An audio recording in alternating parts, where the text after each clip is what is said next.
তো আমরা দেখা যাক, আমরা 300 পেজ দেই, 301 হয়ে গেছে। তো আমরা আপনাকে এখন দেখাবো যে কেমন হয়েছে, খুলে দেখাবো, আপনারা ভিডিওর সাথেই থাকবেন। এই যে আমি কিন্তু আর্মেচারটা এখন বের করব, দেখি আসুন আমরা সব একসাথে দেখি যে পেজটা কেমন হয়েছে।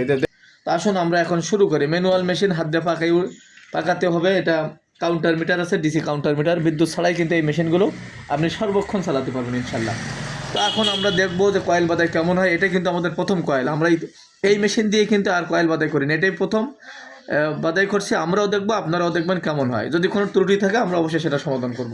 তো আসুন আমরা দেখি প্রথম কয়েলটা কেমন হয়। তো দেখেন আমি কিন্তু আলহামদুলিল্লাহ আস্তে আস্তে পাকাচ্ছি, দেখতে সুবিধা, বোঝার সুবিধার্থে আমি কিন্তু খুব স্পিডে এটা আমি পেজ দিচ্ছি না, আমি হাত দিয়ে আস্তে আস্তে পেঁচাচ্ছি। এখানে আমার কাউন্ট হচ্ছে, আমি মোটামুটি 300 পেজ দেবো ইনশাল্লাহ। তো আমি দেখি 300 পেজ দিয়ে প্রথম পেজটা আমার কেমন হয়, কোনো রকম সমস্যা হয় কি না। যদি সমস্যা হয় সেটাও আমরা সমাধান করে দেবো। তো যেহেতু এটা প্রথম পেজ, আমরা সবাই দেখব পেজটা কেমন হয়, আপনাদেরকেও দেখাবো যে আমাদের প্রথম পেজটাও কেমন হয়। কারণ প্রত্যেকটা মেশিনই পরবর্তী পেজগুলো, পরবর্তী বাধাইগুলো কিন্তু বেশি ভালো হয়। কারণ মেশিনটা যখন ফিনিশিং হয়ে যাবে, সেটা কমপ্লিট হয়ে যাবে, তখন আপনার কিন্তু প্রথম ছাড়া পরবর্তীগুলো অনেক বেশি ভালো হবে। ইতিমধ্যে আমার 250 হয়ে গেছে, আমি একটু দেখি।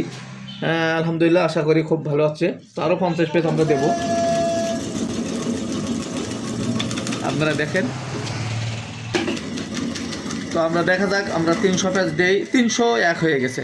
তো আমরা আপনাকে এখন দেখাবো যে কেমন হয়েছে, খুলে দেখাবো, আপনারা ভিডিওর সাথেই থাকবেন। এই যে আমি কিন্তু আর্মেচারটা এখন বের করব, দেখি আসুন আমরা সব একসাথে দেখি যে পেজটা কেমন হয়েছে। যে দেখেন আমি কি বলবো, যে প্রথম পেজটা এত সুন্দর হয়েছে, এত ফিনিশিং হয়েছে, এবং কি পরিমাণ টাইট হয়েছে দেখেন, এবং কত সুন্দর একদম এই মাথাতে এই মাথার মধ্যে সমস্ত জায়গায় কিন্তু তার আছে। আমাদের মেশিনে কিন্তু তার এক জায়গায় পড়ে না। অনেকে বলেন ভাই তার কি এক জায়গায় পড়বে না, আমাদের এটা আপ ডাউন করে না আর্মেচার, তারপরেও কিন্তু তার এক জায়গায় পড়ে না। দেখেন এই মাথাতে এই মাথা মধ্যে ফিনিশিং সহকারে কিন্তু কয়েল বাঁধাই হয়েছে, এবং এই দুই পাশে কিন্তু পর্যাপ্ত জায়গা আছে পরবর্তী কয়েল বাঁধাই করার জন্য। এবং দেখেন 300 পেজে কত টাইট এবং কত ফিনিশিং সহকারে কয়েল বাঁধা হয়েছে। এটা আমাদের প্রথম পেজ। এই মেশিন দিয়ে যখন আপনি এরকম একটা দুইটা কয়েল বাঁধাই করবেন, আপনি নিজে যখন এই মেশিনের ফিনিশিং বা সেট আপটা সুন্দরভাবে আয়ত্ত করতে পারবেন, তখন কিন্তু এর চেয়েও ভালো হবে, এর চেয়ে অনেক বেশি ভালো হবে। কারণ আমাদের মেশিনে অনেকে নিয়ে মেশিনে কয়েল বাঁধাই করে আমাদেরকে হোয়াটসঅ্যাপে পাঠিয়ে দেয়। তা আমার দেখলে মনে হয় যে না, আমি নিজেও অত ভালো করে বাঁধাই করতে পারবো না, তারা এত সুন্দরভাবে এই কয়েলগুলো আমাদের মেশিন দিয়ে বাঁধাই করে ইনশাল্লাহ। তা আলহামদুলিল্লাহ, আপনারাও পারবেন, চেষ্টা করলে, এক দুইবার চেষ্টা করলে আপনারা এর চেয়েও ভালো পারবেন। প্রথমবারতে এত সুন্দর হয়েছে, এখানেও কোনো ত্রুটি নেই।